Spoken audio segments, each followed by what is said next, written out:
What do you say to young men who come to you for advice? I say that life as a man is exceptionally difficult.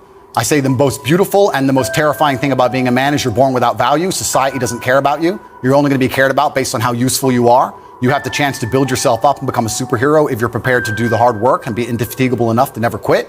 But if you're going to stand around and wait for a handout, nobody's going to ever respect you. And I think that a lot of people have forgotten about how difficult and how competitive it is as a man. We're always in constant competition with each other. And it's your duty as a man to stand up and say, I want to be as important and strong and good-hearted and God-fearing as possible. And I need to work hard to achieve those things. And the dangerous thing about overly emotional men is that they're dangerous. They're genuinely dangerous. This is what's crazy. All these people who talk about toxic masculinity and how bad it is for men to be traditionally masculine. A traditionally masculine man does things he doesn't feel like doing because it is his duty to do them. He charges into the building because it is his duty. Not because he feels like it, because it is his duty. We're now teaching the new generation of men that they don't have duty and they can just act on their feelings and act how they feel, and they don't have to act as a man should. Do you know what happens when you get men who just act how they feel?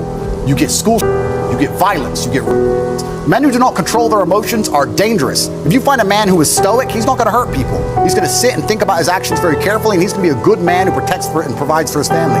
You find a man who just acts out on impulse and does whatever he feels like, you're going to find a dangerous man. Sitting here telling men to cry more and act with their feelings and it's okay to feel this way, that way, etc., and have no self-control. That is why we have the problems we have in the world. Absolutely not wrong. So when they talk about toxic masculinity, they have it completely inversed on its head, completely not wrong. We need to be teaching stoicism. We need to be teaching young men to understand that the world is very, very difficult. It's hard to be a man. You're going to feel bad sometimes. You just suck it up and perform anyway. Not to sit there and cry your eyes out or blame other people. Tough being a woman too in modern society. It's certainly tough being a woman, but I'm not a woman, so why would I speak on issues I do not understand? I'm a man. You can feel an empathy for women. I feel empathy, certainly, but I do not understand their issues.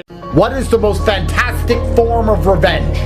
Success. Success is the ultimate final victory in all things. Don't you want revenge on the people who didn't believe in you? Don't you want revenge on everybody who abandoned you? People who thought you were worth nothing and worthless? Don't you want them to finally feel the sting of regret? Don't you want them to come across your Instagram profile after a few short years, see the life you're living and the man you've become, and to hate themselves? Don't you want your exes begging? Nothing makes me happier than the girls I haven't seen in years popping up again begging for another shot. There's nothing more beautiful than them messaging you, been a while. It certainly has. That's winning. And you can win one way. Success is the only possible route to revenge. And if you go through life without taking revenge on those who wronged you, you're a perpetual perma victim. You know what's so great about success, gentlemen, and I want you to keep this in mind. Success is the cure-all revenge to everything. You know that ex who really upset you, who broke your heart? She has a new man now and she seems happy. She wouldn't be happy if you got a lot richer. If you got a bunch richer after you broke up and in better shape and famous. If she saw you and goes, wow, he didn't have a six-pack and arms like that when I was with him. He didn't drive a car like that when I was with him. Look at him now. I really wish I didn't leave him and go with this other guy. I wish I stayed with him. Before you know it, she'd hate her current husband and want you back. Success is the best revenge. It's the best revenge on your boss who used to boss you around. It's the best revenge on all those women who don't reply to you anymore. It's the revenge on everyone. It's the cure-all, the silver bullet. The only thing you have to focus on is winning. If you win everything. You don't have to play all these little games. You don't have to try and get your ex back or upset her or be petty or send her stupid messages. You need to get rich. Then all of the work is done. I automatically win in every scenario because of how successful I am. If I break up with a woman, I win. I win because she will never get another me. Well, let me give you all a life hack. This is a life hack. If you go first, you have an advantage. The entire game of life is basically just finding a way to go first. If you go first, you win. You don't have to overcomplicate it. You don't have to overthink it. If you got a property all those years ago, you won. If you got into the stock market all those years ago, you won. If you're the first person to go up to a girl in a bar, you stand a better chance. Because if you're the 10th guy, she's a bit tired, a bit annoyed, doesn't want to keep getting pestered when she's trying to talk to her friends, and 9 men have already tried. Who says she hasn't already given her number out 3 times? She doesn't need to give it out a 4th time. You gotta go first. If you get in a street fight, if you hit him first, your chance of winning is monumentally higher than if he hits you first. You gotta swing first. He's in your face. The fight is inevitable. If you swing first, you get to wobble him. You get one free shot. If you let him hit you first, you either have to absorb his shot, block his shot, dodge his shot before you get a chance to even counter. The fight might be over from the first shot. Going first is a monumental advantage in nearly all things. So when you're sitting at home thinking, how do I win? And it doesn't matter in what it is. Doesn't matter if you're trying to outrun somebody in a 100-meter sprint. Doesn't matter if you're trying to make money. Doesn't matter if you're trying to become famous. You've got to be the first one to do it. Go first, you win. So you should be in a permanent state of anxiety, feeling the stress of trying to find the opportunity to go before everybody else. And the common man doesn't do this. The common average man wants to wait for everybody else to go first to make sure it's safe. Let me see what everyone else does. When everyone else went first, they were scared. But now everybody does it, they want to get in. Well, guess what? A lot of the monumental returns, the possibility to be monumentally wealthy off of a meager investment is now gone. Risk and reward are linked. Risk and reward, it's how it goes. Yin and yang, light and dark, up and down. You cannot avoid these things. So you must be permanently pushing to move first, to take action, to do something right away. If you're the first one to do it, you see huge rewards. This is a universal law.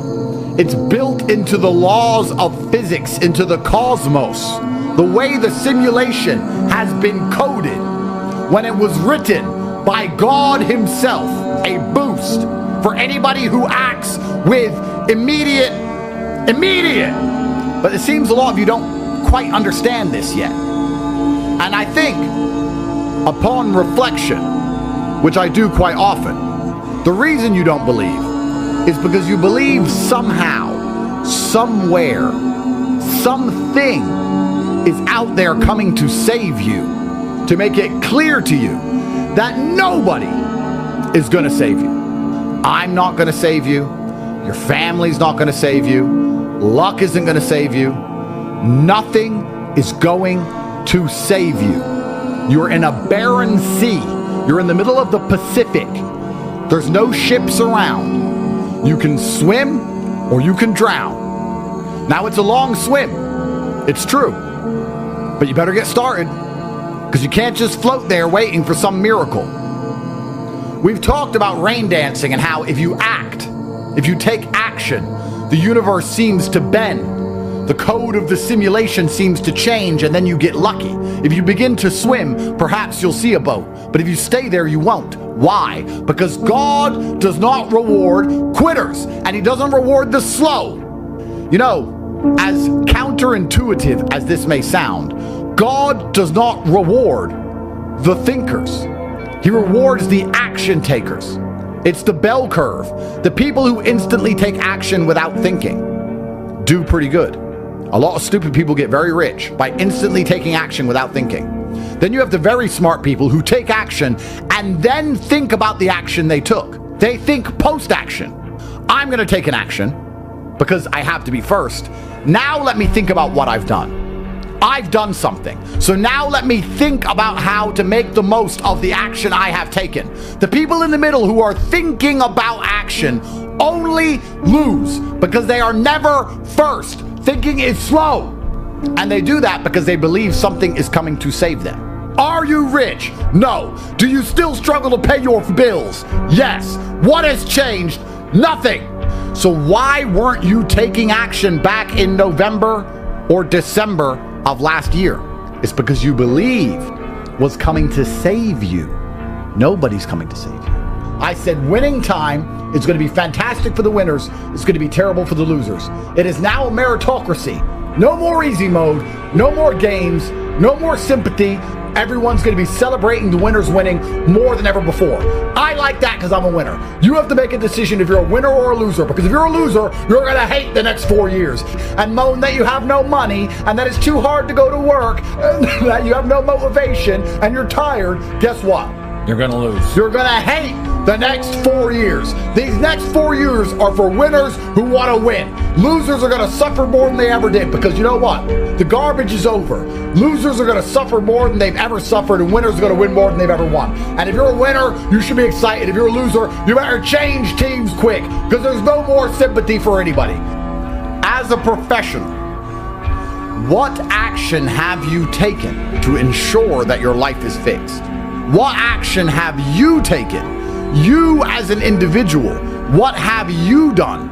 If you delay, if you do not act, if you sit still, you will feel the bitter pain of regret. And you know what? Let me tell you something from the heart. The best way I can get that revenge is success, because success is the best revenge. And the revenge is coming. For the same reason you need to be successful for everyone who didn't believe in you. And one way or another, I'm going to win. Gentlemen, you've wasted this year. You've achieved next to nothing. And it's about time that changed. For the first time in your life, be first. Take action, and perhaps you stand a chance of winning. Do you understand there is a new level of life to unlock? Do you understand that everybody who has ever wronged you is currently laughing at you? If you don't feel like going to the gym, you don't feel like making money, let me say this to you. Everybody who ever wronged you is currently laughing at you because you are not more successful than them. They were right. Everybody is laughing at you. Behind your back, you're a man. Have some dignity. Have some honor. Stand up. Everyone is making fun of you. And the only possible revenge is success. It should be all you think about. It should be all you do. It doesn't matter who the president is. Nobody's coming. No one's gonna save you. You need to do it. Yourself. Just you. By yourself. Get up and do it. Otherwise, they're going to be right. You're gonna lose your youth. You're gonna lose your energy. You're gonna lose your chi. You're gonna become an old man. You're gonna sink into a chair, and you would have lived your entire life as a joke. And if that doesn't motivate you to try, if that will not motivate you to do something simple like press buttons on a keyboard which will affect the money in your bank, then you are born to lose. If you're not out here becoming successful to get revenge on the people who didn't believe on you, you're a perma victim who is nothing but a prey for predators. Are you gonna live 70 long years with nobody who ever wrongs you regretting that decision? You're going to be 70 years old, and everybody who ever treated you badly is going to be glad they did, because they're going to think of you as a scumbag. They're going to think, I'm glad I don't talk to him anymore. I'm glad I left that guy. I'm glad I never believed in him. And they're going to be right. And you don't have motivation to go try, so they feel some regret. You want to just be the laughing stock of everybody who's ever interacted with you ever, and you lack motivation somehow? You don't have a six-pack, big arms, a bunch of money, a Lambo. You have none of those things, and all the people who ever said you were a loser were right? Imagine that. That's how you're going to live your life as a man? It is go time. It always has been. It always will be. It's perpetual. It's never ending. I believe in you because you're watching me, which means your mind is susceptible to my lessons. And every single person who is tuning in right now, who is taking time out of their day to watch this emergency meeting, I believe has the potential to be extremely important and extremely wealthy. How I feel doesn't cross my mind. I don't know how else to explain it. There are days where I'm pissed off or sad or happy. It doesn't cross my mind. It's just like I woke up, whatever mood I happen to be in, I have things I need to do. It's a busy day. Zuby's here soon. I need to go training before he gets here. I had a meeting with the bank at 7:15 a.m. I have shit to do. Like, I didn't cross my mind if I was happy, sad, excited. I just had to work. I don't wake up and go, I'm worried if I might feel sad today. Who cares? Who cares?